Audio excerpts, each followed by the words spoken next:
Hi നമസ്കാരം. നമ്മുടെ ചാനലിലെ മറ്റൊരു ഇസ്രായേലിനെ കുറിച്ചുള്ള അപ്ഡേറ്റ്സ് വീഡിയോയിലേക്ക് എല്ലാവർക്കും ഒത്തിരി സ്നേഹത്തോടെ സ്വാഗതം. ഞാൻ കഴിഞ്ഞ ദിവസം 2 ദിവസം മുന്നേ ഇസ്രായേലിൽ നിന്നുള്ള കുറച്ച് കാര്യങ്ങൾ എക്സ്പ്ലെയിൻ ചെയ്ത് നമ്മുടെ ചാനലിൽ ഒരു വീഡിയോ ഇട്ടിരുന്നു. ഒരുപാട് പേര് അത് കാണുകയും അതിനോട് അഭിപ്രായം അറിയിക്കുകയും മെസ്സേജ് അയക്കുകയും ഒക്കെ ചെയ്തു. നമ്മളോട് കാണിക്കുന്ന സ്നേഹത്തിനും കരുതലിനും ഒക്കെ ഒത്തിരി നന്ദി. മുന്നോട്ടും ഞങ്ങളെ കരുതുക, സപ്പോർട്ട് ചെയ്യുക. ഇപ്പോൾ ഈ 2 ദിവസത്തിനുള്ളിൽ ഇവിടെ നടന്ന കുറച്ച് കാര്യങ്ങളും പിന്നെ ഏറ്റവും ലേറ്റസ്റ്റ് ആയിട്ട് ഇന്ന് ചർച്ചയായിക്കൊണ്ടിരിക്കുന്ന കുറച്ച് കാര്യങ്ങളും കൂടി ഒന്ന് അപ്ഡേറ്റ് ചെയ്ത് എല്ലാവരിലേക്കും എത്തിക്കാൻ വേണ്ടിയിട്ടാണ് ഈ വീഡിയോ ചെയ്യുന്നത്. ഒന്നാമത്തെ കാര്യം, നമ്മൾ ആ വീഡിയോ ഇട്ടതിന് ശേഷം അത് കഴിഞ്ഞിട്ട് ഒരു ദിവസമൊക്കെ കുറച്ചൊക്കെ ക്വയറ്റായിരുന്നു. ഇവിടുത്തെ സ്ഥിതിഗതികളൊക്കെ വളരെ ക്വയറ്റായിരുന്നു. വീണ്ടും ഇന്നലെ വൈകുന്നേരം തൊട്ട് ഇന്നിപ്പോൾ പകലും ഒക്കെ ഒരുപാട് മിസൈൽ ആക്രമണങ്ങൾ ഇറാനിൽ നിന്ന് നമുക്ക് നേരിട്ട് അനുഭവിക്കേണ്ടി വരുന്നുണ്ട്. പ്രത്യേകിച്ച് ഇന്നലെയും ഇന്ന് ഉച്ചയ്ക്കും ഒക്കെ ഉണ്ടായ ആക്രമണങ്ങളൊക്കെ ഇസ്രായേലിലെ എല്ലാ ഏരിയകളെയും കേന്ദ്രീകരിച്ച് തന്നെയായിരുന്നു. പക്ഷെ അവരെപ്പോഴും ഉന്നം പിടിക്കുന്നത് മനുഷ്യവാസ കേന്ദ്രങ്ങൾ തന്നെയാണ്, ജനവാസ കേന്ദ്രങ്ങൾ തന്നെയാണ്. നമുക്ക് പ്രത്യേകിച്ചൊന്നും പറയാനില്ല. കാരണം എന്താണെന്ന് ചോദിച്ചാൽ, ഇന്ന് രാവിലെ ഉണ്ടായ ഏറ്റവും മെയിനായിട്ടുള്ള ഒരു അറ്റാക്ക് ഇവിടുത്തെ ഒരു പ്രശസ്തമായ ഹോസ്പിറ്റലിലേക്കാണ് മിസൈൽ ആക്രമണം. ഇന്ന് നടന്ന ഡയറക്റ്റ് ഹിറ്റിൽ ഏറ്റവും പ്രധാനപ്പെട്ടതായിട്ട് അല്ലെങ്കിൽ എടുത്തു പറയേണ്ട ഒരു ആക്രമണം അതാണ്. സൊറോക്കോ എന്ന് പറയുന്ന ബെർഷേബയിലുള്ള ഇസ്രായേലിലെ ബെർഷേബ എന്ന സ്ഥലത്തെ സൊറോക്കോ എന്ന് പറയുന്ന ഒരു ഹോസ്പിറ്റലിലെ സർജിക്കൽ ബിൽഡിങ്ങിലേക്കാണ് ആ ഒരു ഹിറ്റ് വന്നത്. അതിനകത്തെ ഒരു മിറാക്കിൾ എന്ന് പറഞ്ഞാൽ, ഈ അറ്റാക്ക് നടക്കുന്നത് ഇന്ന് രാവിലെ ആണെങ്കിൽ ഇന്നലെയാണ് ആ ബിൽഡിങ് അവർ ഒഴിപ്പിക്കുന്നത് അവിടെ ഉണ്ടായിരുന്നു. അപ്പം അവിടെ ആ ഒരു ബിൽഡിങ് എംപ്റ്റി ആയിരുന്നത് കൊണ്ട് തന്നെ മരണങ്ങൾ ഒന്നും റിപ്പോർട്ട് ചെയ്തതായിട്ടോ അല്ലെങ്കിൽ കാര്യമായ കാഷ്വാലിറ്റി, കുറച്ച് പേർക്കൊക്കെ പരിക്കും കാര്യങ്ങളൊക്കെ ഉണ്ട്. മരണങ്ങളൊന്നും അധികം റിപ്പോർട്ട് ചെയ്യാതെ സംരക്ഷിക്കപ്പെട്ടു എന്നുള്ളത് ഒരു ഭയങ്കര മിറാക്കിളായിട്ട് നമ്മൾ TV ന്യൂസിൽ കണ്ടു. അവിടെ ഡോക്ടർമാരൊക്കെ അതിന് റിപ്പോർട്ട് ചെയ്യുന്നത് അങ്ങനെ തന്നെയാണ്. ഇറ്റ് വാസ് എ മിറാക്കിൾ എന്നാണ് അവർ പറയുന്നത്. അപ്പോൾ കർത്താവിൻ്റെ സംരക്ഷണം എന്നല്ലാതെ ഒന്നും പറയാനില്ല. ഒരുപക്ഷെ അവർക്ക് നേരത്തെ അറിയിപ്പ് കിട്ടിയിട്ടായിരിക്കാം അവർ ആ ഒരു ബിൽഡിങ് എന്താ പറയുക ഒഴിപ്പിച്ചതൊക്കെ. എന്തൊക്കെയായിരുന്നു പറഞ്ഞാലും ഇവിടെ നടക്കുന്ന മിസൈൽ ആക്രമണങ്ങളൊക്കെ വളരെ ശക്തമായതാണെന്ന് പറയുമ്പോഴും നമ്മൾ എടുത്തു പറയേണ്ട ഒരു കാര്യമുണ്ട്. ഇസ്രായേൽ എന്ന് പറയുന്ന ഒരു കുഞ്ഞു രാജ്യമാണ്. കേരളത്തിൻ്റെ 1/3 വലിപ്പം മാത്രമുള്ള ഒരു കുഞ്ഞു രാജ്യമാണ്. അപ്പോൾ ഈ രാജ്യത്തിലേക്ക് വരുന്ന ഇതുപോലുള്ള മിസൈൽ ആക്രമണങ്ങളെല്ലാം തടുക്കാനായിട്ട് പറ്റിയില്ലായിരുന്നുവെങ്കിൽ ഈ രാജ്യം തന്നെ ഇപ്പോൾ ഉണ്ടാകുമായിരുന്നില്ല. ഉദാഹരണത്തിന് ഇന്ന് ഉച്ചയ്ക്ക് വന്ന മിസൈൽ ആക്രമണം എന്ന് പറയുന്നത് 35 മിസൈലുകളാണ് ഒരുമിച്ച് വന്നത്. അപ്പോൾ ആ 35 മിസൈലിൽ ഉച്ചയ്ക്ക് വന്നതൊന്നും താഴെ പതിച്ചിട്ടില്ല, എല്ലാം ഇന്റർസെപ്റ്റ് ചെയ്തു. ഉദാഹരണത്തിന് ഇന്ന് രാവിലെ ഞങ്ങൾക്ക് ഈ ഒരു ഏരിയയിൽ വന്ന അപകടത്തിൽ ഞാൻ ജോലി ചെയ്യുന്ന ഞാനിപ്പോൾ ആയിരിക്കുന്ന സ്ഥലത്തിന് ഒരു 1.5 കിലോമീറ്റർ ദൂരെ വന്ന് പതിച്ച കുറച്ച് പീസിന്റെ പിക്ചർ ഞാനിപ്പോൾ സ്ക്രീനിൽ കാണിക്കാം. അതായത് മുകളിൽ നിന്ന് തന്നെ നമ്മുടെ അയൺ ഡോം ഇന്റർസെപ്റ്റ് ചെയ്യുമ്പോൾ ആ പൊട്ടിത്തെറിയിൽ ഉണ്ടാവുന്ന ആഘാതത്തിൽ താഴേക്ക് വീഴുന്ന പീസുകളാണ്. ചെറിയൊരു ഉദാഹരണം ഞാൻ പറഞ്ഞതേ ഉള്ളൂ കേട്ടോ. എൻ്റെ തൊട്ടടുത്ത് വന്ന് വീണതായതുകൊണ്ട് ഞാനിപ്പോൾ കാണിക്കുന്നതേ ഉള്ളൂ. അപ്പോൾ ഇതുപോലെയുള്ള ഇന്റർസെപ്റ്റ് ചെയ്യുമ്പോൾ ഇതുപോലെയുള്ള പീസുകളൊക്കെ ഒരുപാട് താഴേക്ക് പതിക്കാറുണ്ട്. അപ്പോൾ അതിൽ നിന്ന് കുറച്ച് പരിക്കുകളും അപകടങ്ങളും ഒക്കെ ഉണ്ടാവാറുണ്ട്. ബിൽഡിങ്ങുകൾക്കൊക്കെ ആണെങ്കിലും തകരാറുകളും കാര്യങ്ങളും ഒക്കെ. പൊതുവെ നമ്മൾ നോക്കിക്കഴിഞ്ഞാൽ കാഷ്വാലിറ്റീസ് കുറവാണ്, മരണങ്ങളുടെ എണ്ണം കുറവാണ്. അങ്ങനെയൊക്കെയാണ് ഇവിടുത്തെ സ്ഥിതിഗതികൾ പോകുന്നത്. പക്ഷേ ആക്രമണങ്ങൾ നല്ല രീതിയിൽ വരുന്നുണ്ട്. ഒരുപാട് മിസൈലുകൾ ഇങ്ങോട്ട് വരുന്നുണ്ട്.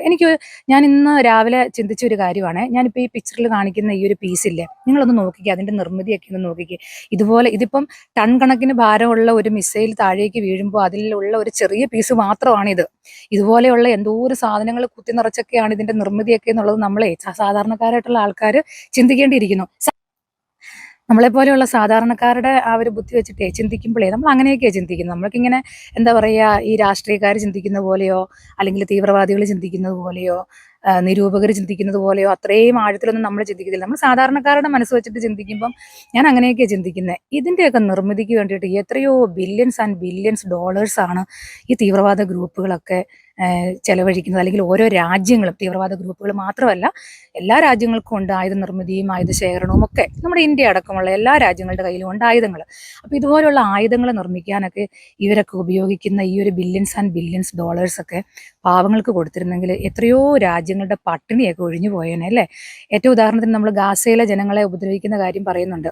ഇസ്രായേൽ ആക്രമിക്കുമ്പോൾ ഗാസയിലെ ജനങ്ങൾ മരിക്കുന്നുണ്ട്. ഇപ്പോൾ ഹോസ്പിറ്റലിനെ ആക്രമിച്ച കാര്യം പറയുമ്പോൾ തന്നെ ഇതിപ്പോൾ വീഡിയോയുടെ താഴെ കമന്റ് വരാൻ ചാൻസ് ഉള്ള ഒരു കാര്യമാണ്. ഓൾറെഡി ഞാൻ ചെയ്ത വീഡിയോയുടെ താഴെ ഓൾറെഡി ഒരു കമന്റ് വന്ന് കിടപ്പുണ്ട്. അതായത് ഗാസയിൽ ആക്രമിക്കപ്പെട്ട കുറേ ഹോസ്പിറ്റലുകളുടെ ലിസ്റ്റുകൾ ഒരാൾ കമന്റ് ചെയ്തിട്ടുണ്ട്. അപ്പം പഴയ വീഡിയോയുടെ കമന്റുകളിൽ എല്ലാ കമന്റുകൾക്കും ഒന്നും എനിക്ക് പ്രതികരിക്കാൻ പറ്റിയിട്ടില്ല, സമയം കിട്ടാത്തത് കൊണ്ടാണ്. തീർച്ചയായിട്ടും എല്ലാ കമന്റുകളും കുറേയേറെ കമന്റുകൾ ഞാൻ വായിച്ചിട്ടുണ്ട്. അപ്പോൾ ആ കമന്റുകളെല്ലാം തന്നെ പോസിറ്റീവായിട്ട്, പക്ഷെ വളരെ കുറഞ്ഞ ഒരു വിഭാഗം ആൾക്കാർ നെഗറ്റീവ് കമന്റ്സുമായിട്ട് വരാറുണ്ട്. അപ്പോൾ അതിലൊരാളുടെ കമന്റാണ്, ഗാസയിൽ ആക്രമിക്കപ്പെട്ട ഹോസ്പിറ്റലുകളുടെ ലിസ്റ്റ് ആൾ എഴുതി ഇട്ടിട്ടുണ്ട്, നിങ്ങളെല്ലാവരും ഒന്ന് കയറി നോക്കണം.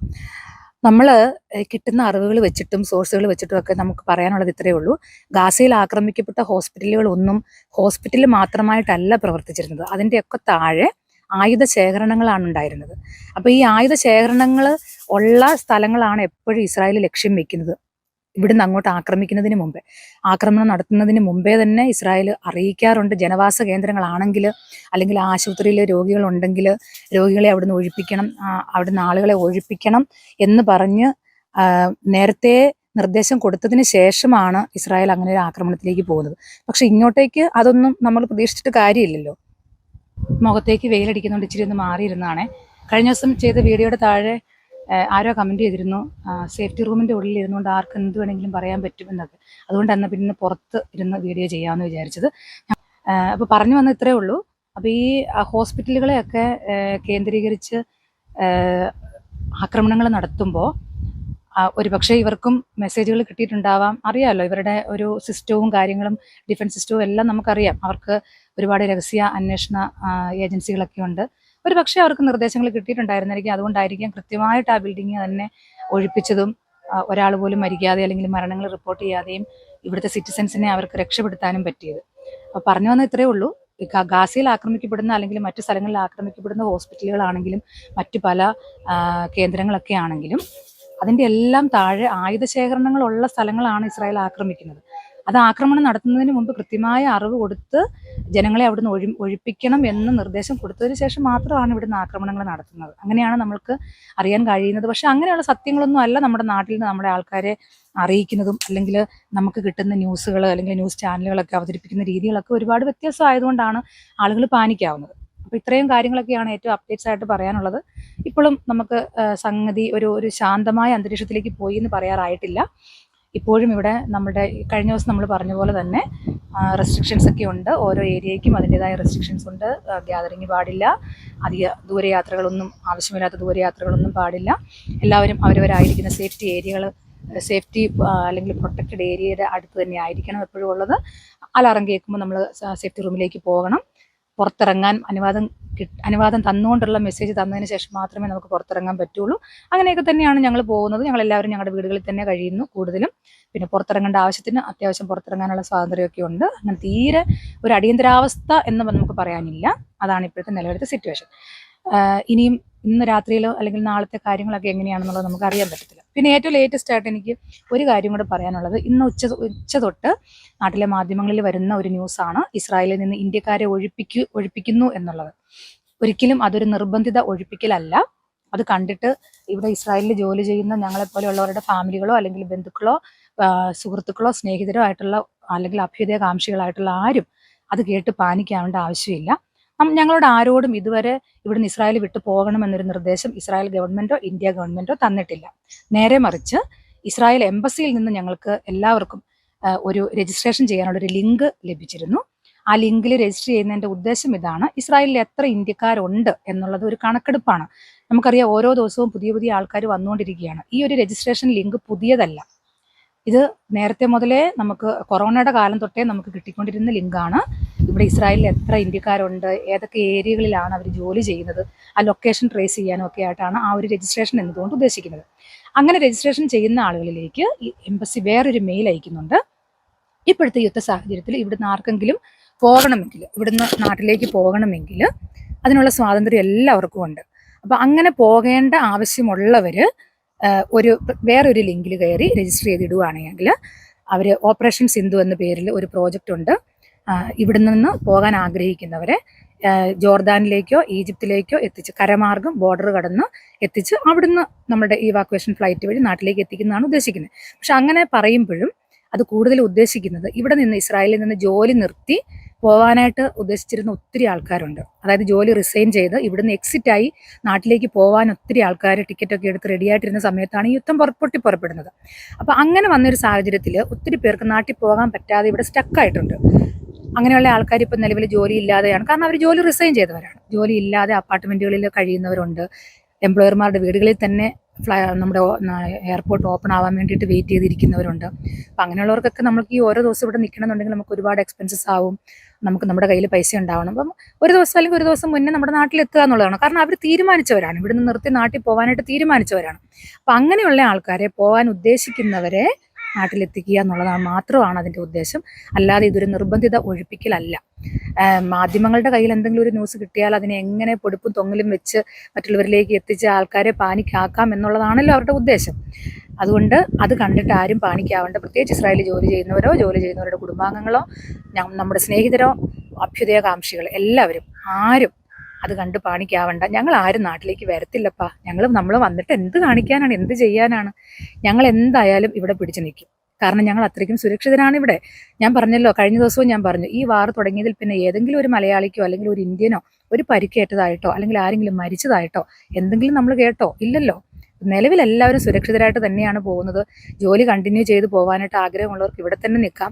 ഇവിടുന്ന് ആരെയും പിടിച്ചു കെട്ടി നാട്ടിലേക്ക് കയറ്റി വിടത്തില്ല. നിർബന്ധമായിട്ട് ആരെയും കയറ്റി വിടത്തില്ല. പോകാൻ ഇഷ്ടമുള്ളവർക്ക് പോകാം. അത് തന്നെയാണ്. നമുക്ക് നോക്കാമല്ലോ, ഇപ്പോൾ ഓപ്പറേഷൻ സിന്ധു എന്ന പേരിൽ ഈ ഒരു പ്രോജക്റ്റിൽ അധികം താമസിക്കാതെ നാട്ടിൽ ഫ്ലൈറ്റ് എത്തും. അതിൽ എത്ര പേര് ഇവിടെ നിന്ന് പേടിച്ച് വന്നവരുണ്ടെന്നുള്ളത് നിങ്ങൾ അന്നേരം നോക്കിയാൽ മതി. വരുന്നവരെല്ലാവരും തന്നെ ഇസ്രായേലിൽ നിന്ന് ജോലി നിർത്തി നാട്ടിലേക്ക് പോരാനായിട്ട് തീരുമാനിച്ച് ടിക്കറ്റ് എടുത്ത് ഇരുന്നവരാണ്. അല്ലെങ്കിൽ ടൂറിസ്റ്റുകളായിട്ട് ഇവിടെ വന്ന് സ്റ്റക്കായി പോയ ആൾക്കാരാണ്. അല്ലാതെ ഞങ്ങളെപ്പോലെ നിയമപരമായിട്ട് ഇവിടെ ജോലി ചെയ്യുന്ന അല്ലെങ്കിൽ ജോലിയുള്ള ആൾക്കാർ, ജോലി ചെയ്യാൻ ആഗ്രഹിക്കുന്ന ആൾക്കാരും തന്നെ പേടിച്ച് പാനിക്കായിട്ട് നാട്ടിലെത്തും എന്ന് എനിക്ക് തോന്നുന്നില്ല. അങ്ങനെ എത്തിക്കഴിഞ്ഞാൽ പിന്നീട് നമുക്ക് അതിൻ്റെ ബാക്കി കാര്യങ്ങൾ അന്നേരം നോക്കാം. അപ്പോൾ ഇതാണ് നിലവിലത്തെ അപ്ഡേഷൻസ്. ഇനിയും വരും ദിവസങ്ങളിൽ പുതിയ പുതിയ കാര്യങ്ങൾ അപ്ഡേറ്റ് ചെയ്തുകൊണ്ടേയിരിക്കാം. അപ്പോൾ നമ്മൾ ചാനൽ സബ്സ്ക്രൈബ് ചെയ്തിട്ടില്ലാത്തവരൊക്കെ ഒന്ന് സബ്സ്ക്രൈബ് ചെയ്യണം കേട്ടോ. എന്നിട്ട് ആ നോട്ടിഫിക്കേഷനും കൂടെ ഒന്ന് ഓൺ ചെയ്ത് വെക്കണം. ഇതുപോലെ പുതിയ അപ്ഡേറ്റ്സുമായിട്ട് നമുക്ക് ഇനിയും പുതിയ വീഡിയോകളിൽ കാണാം. അപ്പോൾ ഞങ്ങൾ ഇനിയും പ്രാർത്ഥനയിൽ ഓർക്കുക, ഇസ്രായേലിനെ പ്രാർത്ഥനയിൽ ഓർക്കുക, ഞങ്ങളെല്ലാവരെയും പ്രാർത്ഥനയിൽ ഓർക്കുക. ഞങ്ങളെല്ലാവരും സേഫായിട്ടിരിക്കുന്നു. നിങ്ങളും സമാധാനമായിട്ടിരിക്കൂ. എല്ലാവർക്കും നല്ലത് വരട്ടെ. ലോക സമാധാനത്തിനായിട്ട് പ്രാർത്ഥിക്കുക. ഇസ്രായേലിന് വേണ്ടി മാത്രം പ്രാർത്ഥിക്കുക ഞാൻ ഒരിക്കലും പറയത്തില്ല. ഇസ്രായേലിന് വേണ്ടിയും ഇറാന് വേണ്ടിയും അല്ലെങ്കിൽ യുദ്ധം നേരിടുന്ന അല്ലെങ്കിൽ യുദ്ധത്തിൻ്റെ ബുദ്ധിമുട്ടുകൾ അനുഭവിക്കുന്ന ഓരോ ആൾക്കാർക്കും വേണ്ടിയിട്ടും പ്രാർത്ഥിക്കുക. എല്ലാവർക്കും നന്മ വരട്ടെ. Thank you.